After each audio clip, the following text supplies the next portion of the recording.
अस्सलाम वालेकुम। ये है इंग्लिश का 14th लेक्चर। हम पढ़ रहे थे कुछ एडजेक्टिव्स के सही यूजेजेस जो सेम दिखते हैं लेकिन उनके यूजेजेस में फ़र्क होता है। हमने पहले एंड किया था अगला लेक्चर ईच एंड एवरी पे, सही है। अभी हम पढ़ेंगे little, a little and the little में फ़र्क। क्या क्या फ़र्क है इन सब में? दिखते सेम है लेकिन इनके यूजेज में फ़र्क होता है। पहले हम आते हैं लिटिल पे। क्या मकसद है इसके यूज़ करने का? आपको पता है ये एडजेक्टिव ऑफ क्वांटिटी है, सही है। इसकी मीनिंग क्या है? मीन्स नॉट मच और हार्डली एनी। मतलब इसकी मीनिंग है कम, ज़्यादा नहीं बल्कि कम, इसकी मीनिंग ये आती है। अच्छा, और यूजेज कैसे होगा इसका? This adjective has a negative meaning. जहाँ पर सेंटेंसेस में नेगेटिविटी शो होनी हो वहाँ पे यूज़ होगा लिटिल। हम इसके एग्जांपल्स में समझ लेंगे ये चीज़। मिसाल के तौर पर एक सेंटेंस है,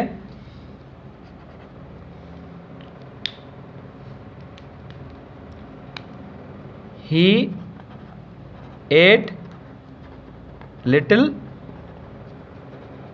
बिफोर स्लीपिंग। मतलब इसमें एक नेगेटिविटी शो हो रही है, जैसे एक बंदे ने खाना खाया लेकिन बहुत ही कम खाया सोने से पहले, तो उसका मतलब है कोई मसला है उसके साथ, इसीलिए ही उसने कम खाना खाया। एक और एग्जांपल देख लें। इस सेंटेंस में ऐसे नहीं कि नॉट आएगा, लेकिन सेंटेंस की मीनिंग के हिसाब से ऐसा लगेगा कि इसकी मीनिंग नेगेटिव है, इसीलिए हमने यहाँ पे क्या यूज़ किया? लिटिल यूज़ किया। एक और देखें, she thinks little before saying anything.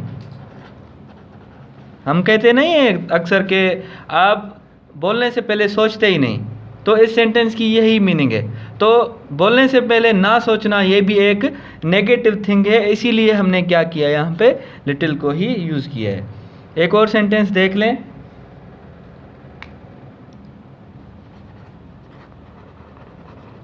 Company has little concern towards it's employees. सही है। इसका मतलब क्या है कि कंपनी अपने एम्प्लॉइज़ के बारे में बहुत ही कम सोचती है, सही है। तो ये भी एक क्या चीज़ है? नेगेटिव चीज़ है। इसीलिए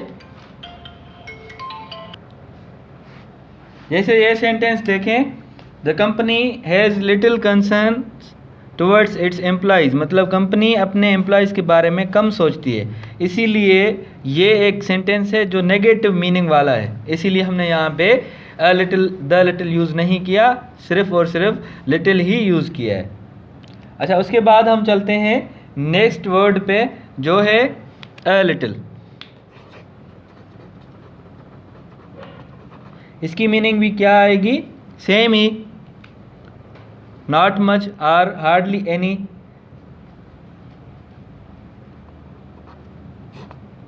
तो मीनिंग पहले देख लेते हैं।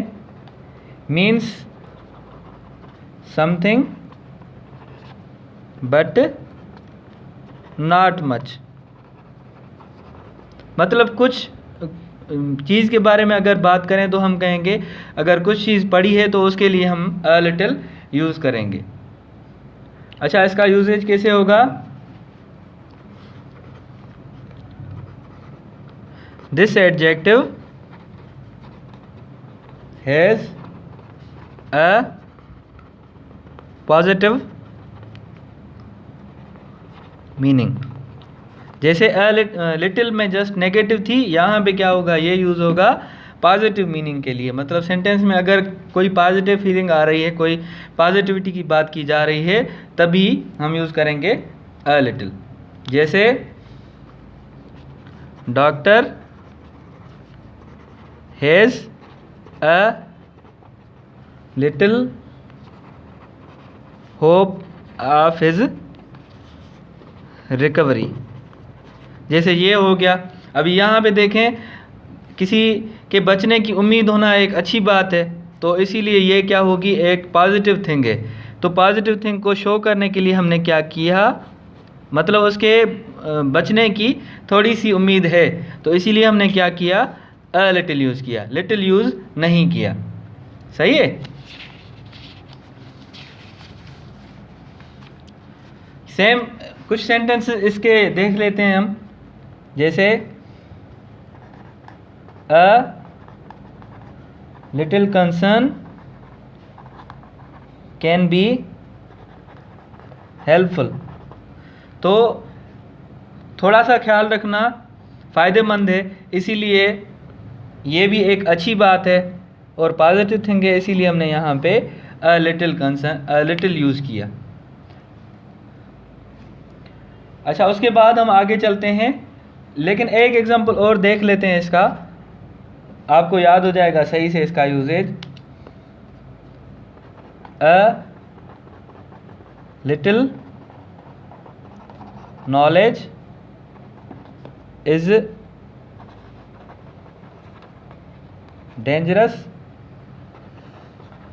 Then no knowledge. तो यहाँ पे भी एक अच्छी बात कही जा रही है कि नॉलेज, थोड़ी नॉलेज होना ना होने से मतलब ख़तरनाक है। तो एक अच्छी बात समझाई जा रही है, इसीलिए हमने यहाँ पे क्या किया, अ लिटिल यूज़ किया। उसके बाद हम चलते हैं द लिटिल पे, third one.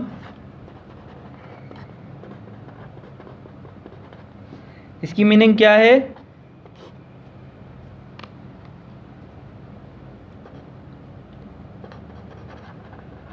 means not much but there is, मतलब सेम मीनिंग है इन सब की। अच्छा, एग्जाम्पल्स देख लें।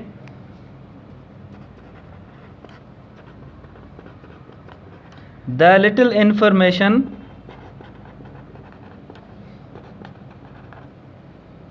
you have is not sufficient। जो असल मीनिंग है मतलब कम नॉलेज, सही है, उसीलिए हमने क्या किया, द लिटिल यूज़ किया।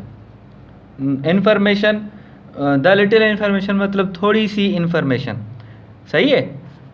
यहाँ पे इसका मतलब ये नहीं बिल्कुल ख़त्म, लेकिन कुछ ना कुछ इन्फॉर्मेशन, कुछ ना कुछ चीज़ ज़रूर होगी, इसलिए हम क्या करेंगे, द लिटिल यूज़ करेंगे।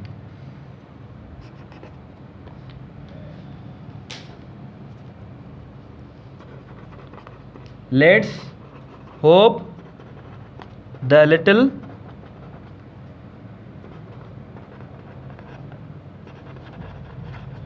नॉलेज ऑफ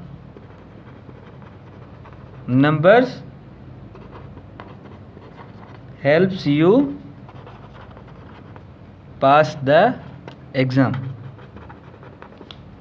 सही है। तो इसका मतलब है नॉट मच, ज़्यादा नहीं, लेकिन थोड़ी सी नॉलेज होनी चाहिए। तो let's hope the little knowledge of the numbers helps you pass the exam. देखते हैं, थोड़ी नंबर्स की नॉलेज आपको एग्ज़ाम्स हो सकता है पास करवा ले, इसकी मीनिंग ये है। तो उसके बाद हम सेकंड टाइप के एडजेक्टिव्स पे चलते हैं। ये हम जो एडजेक्टिव्स ऊपर पढ़ के ये जैसे लिटिल हो गया, ये थे एडजेक्टिव ऑफ क्वांटिटी, सही है। अभी हम चलते हैं कुछ एडजेक्टिव्स ऑफ नंबर पे। अच्छा, अभी हम चलते हैं एक और टाइप ऑफ एडजेक्टिव्स पे, जैसे few, a few and the few में डिफरेंस देखेंगे हम। हमने पढ़ा था पहले लेक्चर्स में कि फ्यू क्या है, एक एडजेक्टिव ऑफ नंबर है, सही है। तो ये क्या बताता है, किसी काउंटेबल चीज़ों के लिए क्या होगा, ये यूज़ होगा, उन चीज़ों के लिए, काउंटेबल चीज़ों के लिए ये यूज़ होगा। अभी कैसे इसका यूजेज होगा, पहले देखते हैं कि फ्यू का मतलब क्या है। Means not many but hardly any, ये है इसका मतलब। अच्छा, उसके बाद देखते हैं कि ये मीनिंग कैसे देगा। जब जस्ट फ्यू यूज़ करेंगे तो इसका मतलब होगा this adjective has a negative meaning, सही है। इसमें सेंटेंस में इसकी नेगेटिव बातों के लिए फ्यू यूज़ होगा। जैसे कि एग्जांपल देखें, only few persons can keep up with this manager, सही है। तो ये मैनेजर की एक नेगेटिव थिंग हो गई, उसको शो करने के लिए हमने क्या किया, फ्यू यूज़ किया। और पर्सन्स क्या चीज़ है, एक काउंटेबल चीज़ है, इसीलिए हमने क्या किया, फ्यू यूज़ किया।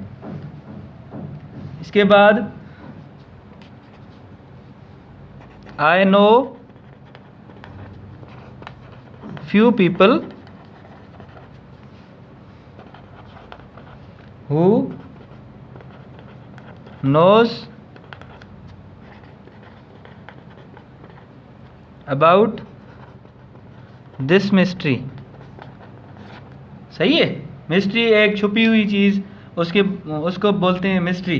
छुपी हुई बात को हम क्या बोलते हैं, मिस्ट्री बोलते हैं। I know few people who knows about this mystery, सही है। तो ये भी एक नेगेटिव थिंग है, इसीलिए हमने क्या किया, इसमें से मीनिंग नेगेटिव निकलती है, इसीलिए हमने क्या किया, फ्यू यूज़ किया। अभी हम चलते हैं सेकंड टाइप ऑफ एडजेक्टिव पे, वो कौन सा है, सेकंड नंबर में है अ फ्यू।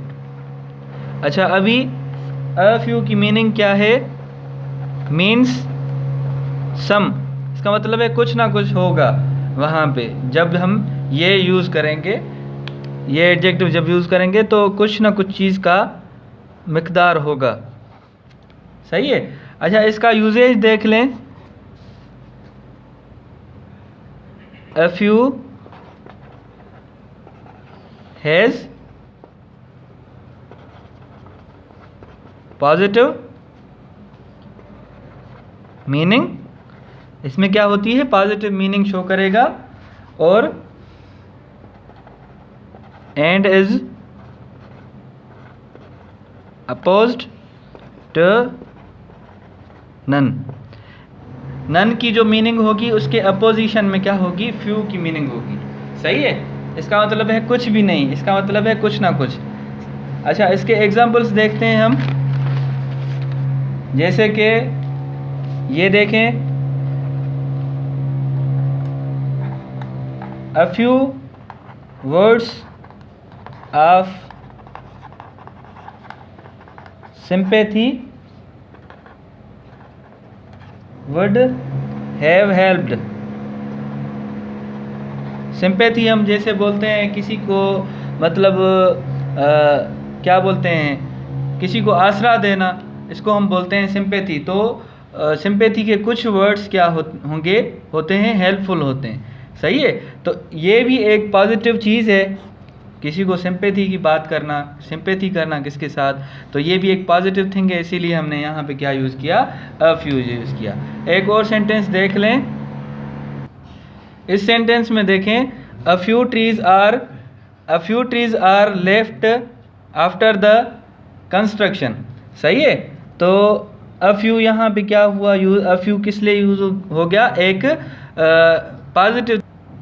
तो a few trees are left after the construction, एक तो कंस्ट्रक्शन में सारे ट्रीज हम काट देते हैं, लेकिन अगर कुछ छोड़ देते हैं वो क्या है, एक अच्छी चीज़ है, अच्छी बात है, इसीलिए हमने क्या किया, यहाँ पे अ फ्यू यूज़ किया। अच्छा, द फ्यू का मतलब क्या है, इसका मतलब है ज़्यादा नहीं बल्कि जो भी हैं, इसका मतलब है ज़्यादा नहीं बल्कि जो भी हैं, ये इसका मतलब। जैसे इन सेंटेंसेस में देखें, the few friends he has are very faithful, मतलब उसके दोस्त ज़्यादा नहीं है बल्कि जो जो भी थोड़े से हैं वो अच्छे हैं, इसके साथ सच्चे हैं। सही है। और सेकंड सेंटेंस भी आप देख लें, इसमें the few hours which are at hand need to be used prudently, जो इसका मतलब है जो भी आवर्स हमारे पास बचे हैं वो हमें अच्छे से यूज़ करने चाहिए। सही है, इसीलिए द फ्यू यूज़ हुआ इस सेंस में। नेक्स्ट लेक्चर में इंशाल्लाह मिलेंगे, अब तक के लिए ये था। नेक्स्ट लेक्चर में इंशाल्लाह आगे पढ़ेंगे, तब तक अल्लाह हाफिज़। Thank you.